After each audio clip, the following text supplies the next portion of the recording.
अचानक शाम को प्रधानमंत्री की संसद में एंट्री केवल 2 मिनट के अंदर, जी हाँ केवल 2 मिनट के अंदर ओम बिरला की बातों और हकीकत की, या फिर ये कह ले कि दावों और हकीकत की कैसे पोल पट्टी खुल गई।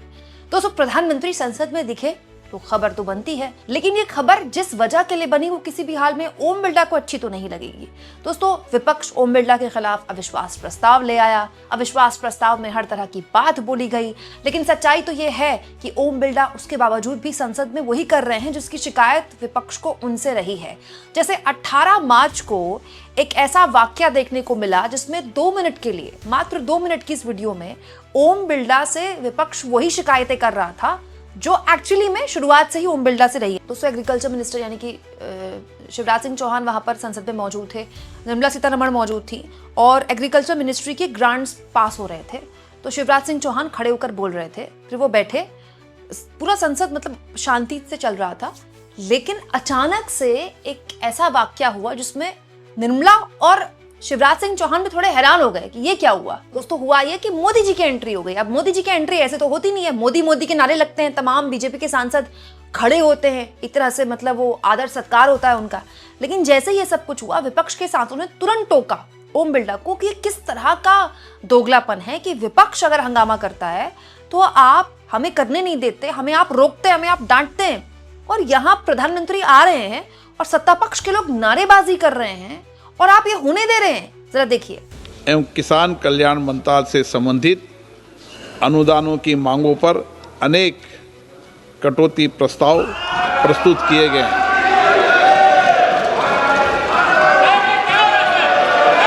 मैं अब सभी कटौती प्रस्तावों को एक साथ सभा के मतदान के लिए रखता हूं।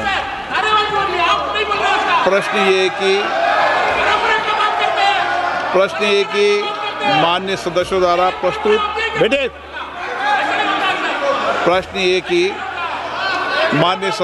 प्रस्तुत सभी कटौती प्रस्ताव स्वीकृत किया जाए। जो सदस्य इसके पक्ष में है, भारत माता की जय में क्या कष्ट है भाई? जो विरोध में है वो ना कहें। मेरे विचार में प्लीज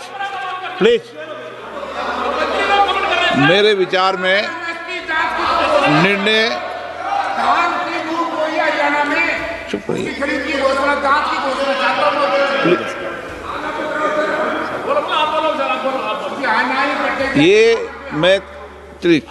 मेरे विचार में निर्णय नाबालोग के पक्ष में हुआ, कटौती प्रस्ताव अस्वीकृत हुए।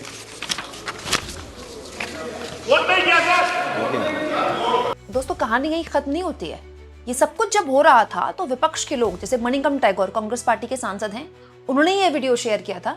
उनका ये कहना था कि भाई ये क्या मतलब दोगलापन है। और सबसे बड़ी बात, मणिकम टैगोर ने उस वक्त भी वहां पर ओम बिरला को टोका कि ये क्या हो रहा है, नारेबाजी हो रही है। तो जरा आप देखिए ओम बिरला का पूरा तरीका क्या था मणिकम टैगोर से बात करने का। ओम बिरला जिस तरह से मणिकम टैगोर से बैठिए बोल रहे थे, मतलब ऐसे डांट रहे थे जैसे पता नहीं वो क्या हो। अपने इलाके को रिप्रेजेंट करते हैं मणिकम टैगोर। और तो और दोस्तों, उसके बाद इस ऐसी चीज को जस्टिफाई कैसे किया जाता है? शिवराज सिंह चौहान जस्टिफाई कर रहे हैं कि भारत माता की जय में भी कष्ट हो रहा है। भारत माता की जय में क्या कष्ट है भाई? जो विरोध में है वो ना कहें। तो यहाँ पर 2 मिनट 54 सेकंड के आसपास मोदी और अमित शाह एक दूसरे से बात भी करते हैं, मतलब मोदी ऐसे झुककर अमित शाह से कुछ कहना चाहते हैं, पता नहीं क्या बातचीत हो रही है। बट पॉइंट ये है कि इस पूरी 2 मिनट की वीडियो से क्या पता चलता है। देखिए, कांग्रेस पार्टी के सांसद मणिकम टैगोर, वो लिखते हैं कि जब ट्रेडिशन है पार्लियामेंट का, पार्लियामेंट के सारे ट्रेडिशन कहाँ गायब हो जाते हैं जब प्रधानमंत्री संसद में आते हैं, वो भी 2 फेब के बाद, और बीजेपी एमपी शाउट करने लगते हैं और स्पीकर कुछ बोलते भी नहीं है। ये जो आउटरेज है, ये जो विरोध है, बहुत ही सेलेक्टिव है और पार्लियामेंट की डिग्निटी हमेशा एक जैसी रहनी चाहिए। दोस्तों, 2 फरवरी, आप सोचिए 2 फरवरी के बाद मोदी अब संसद आए लोकसभा के अंदर। 2 फरवरी और ये 18 मार्च की वीडियो है। 2 बजट के ऑलमोस्ट, ये जो बजट सत्र का दूसरा हिस्सा है ये 2 अप्रैल को खत्म हो जाएगा। कितने सारे दिन निकल गए लेकिन मोदी संसद में नहीं आए। वो अलग बात है कि राष्ट्रपति के अभिभाषण में मोदी बोलना चाहते थे, लेकिन उनकी सीट तक कांग्रेस पार्टी के सांसद आ गई उसके बाद ओम बिरला ने खुद ही कहा कि हमने उनको रोक दिया था कि कुछ अप्रत्याशित नहीं हो जाता। उसके बाद प्रधानमंत्री को देश के लोकसभा आने में इतने दिन लग गए और उसके बावजूद भी जब वो आते हैं तो उनको मोदी मोदी के नारों से उनका स्वागत किया जाता है। दोस्तों, ये संसद के गरिमा को लेकर कितनी सारी बातें की गई। आपको याद होगा, अभी 2-3 दिन पहले तक बीजेपी वाले इसी बात पर नाराज हो रहे थे कि जो राहुल गांधी हैं वो टपोरी जैसी भाषा इस्तेमाल करते हैं। राहुल गांधी जो हैं वो सीढ़ियों में चाय बिस्किट खाते हैं। दोस्तों, अमित शाह ने रैलियों में बोलना शुरू कर दिया कि बताइए चाय बिस्किट खा रहे हैं संसद की सीढ़ी में। दोस्तों, संसद की सीढ़ी में चाय बिस्किट खाना अगर संसद की गरिमा को अपमानित करने जैसा है तो फिर ये क्या है? प्रधानमंत्री मोदी संसद से ऊपर हैं क्या कि उनके आने से पहले सब खड़े हो रहे हैं और मोदी मोदी के नारे लग रहे हैं? कोई रैली है क्या? कोई पहली बार नहीं है, ये मुसलसल पिछले कई सालों से चल रहा है। लेकिन इस पर ओम बिरला ने कोई आपत्ति क्यों नहीं दर्ज कराई? आप सोचिए, अगर इस तरह के नारे अखिलेश यादव के आने से पहले समाजवादी पार्टी के सांसद खड़े हो जाएं तो उनकी तो तादाद भी बहुत ज्यादा है। ठीक है दोस्तों, ऐसे ही नारे राहुल गांधी के आने से पहले कांग्रेस पार्टी के सांसद लगाने शुरू कर दें, वहां तो 99 सांसद हैं। तो पॉइंट क्या है इसका? तब ओम बिरला ये नहीं झेलेंगे, ओम बिरला तुरंत टोकेंगे, तो यहाँ पर क्यों नहीं टोका जा रहा है? क्या ओम बिरला भी प्रधानमंत्री मोदी को संसद से ऊपर मानते हैं, जबकि अगर संसद चल रही है तो उनसे ऊपर भी कोई नहीं है? एक्चुअली में ओम बिरला से भी ऊपर पीएम नहीं है, पीएम हायरार्की में उनसे भी नीचे आता है, लेकिन उसके बावजूद भी ओम बिरला ऐसे रिएक्ट करते हैं जैसे कुछ हुआ ही नहीं, जैसे उनके कानों में कोई आवाज गई ही नहीं, कोई मोदी मोदी के नारे लगे ही नहीं।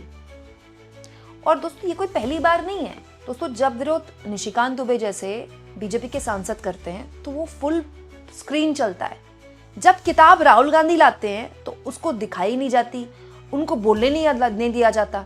और जब किताब निशिकांत दुबे लाते हैं तो किताबें भी दिखाई जाती हैं, उनकी पूरी बात भी बोलने दी जाती है, उनको कोई नहीं रोकता। जब फोटो या फिर किसी भी तरह के पोस्टर विपक्ष के सांसद दिखाते हैं तो 1 सेकंड के लिए भी उसको नहीं दिखाया जाता, 1 सेकंड के लिए भी, कैमरा तो छोड़िए माइक भी नहीं दिया जाता।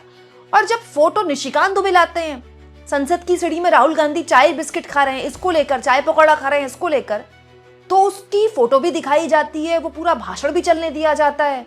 मतलब ये एक अजीबोगरीब बात हो गई दोस्तों। संसद तो दोनों के लिए बराबर है।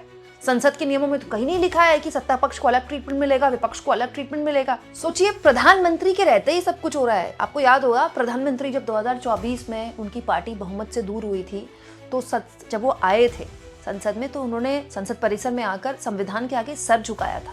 दोस्तों, तो संविधान सर्वोपरि अगर इस देश में है, जो कि है भी, तो फिर संसद में इस तरह का भेदभाव कैसे हो सकता है? और ये भेदभाव चेयर में बैठे ओम बिरला के रहते हो रहा है। ओम बिरला के कोई ऊपर केवल आरोप नहीं लगे, दिख रहा है।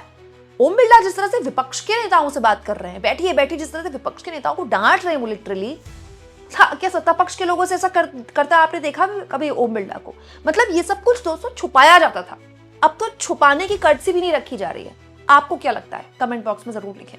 और मेरी आपसे गुजारिश रहती है दोस्तों, मेरा पूरा चैनल केवल और केवल आप लोगों की मदद और आप लोगों की व्यूज पर ही टिका हुआ है। इसीलिए अगर आप चाहें तो चैनल को अलग अलग तरह से सपोर्ट कर सकते हैं। जैसे चैनल के पास अलग अलग मेंबरशिप ड्राइव है, आप चाहें जो भी आपको मेंबरशिप सूट करती है आप वो ले सकते हैं। चैनल के पास थैंक्स का ऑप्शन है, जो भी वीडियो आपको पसंद आए उसमें थैंक का ऑप्शन इस्तेमाल कर सकते हैं।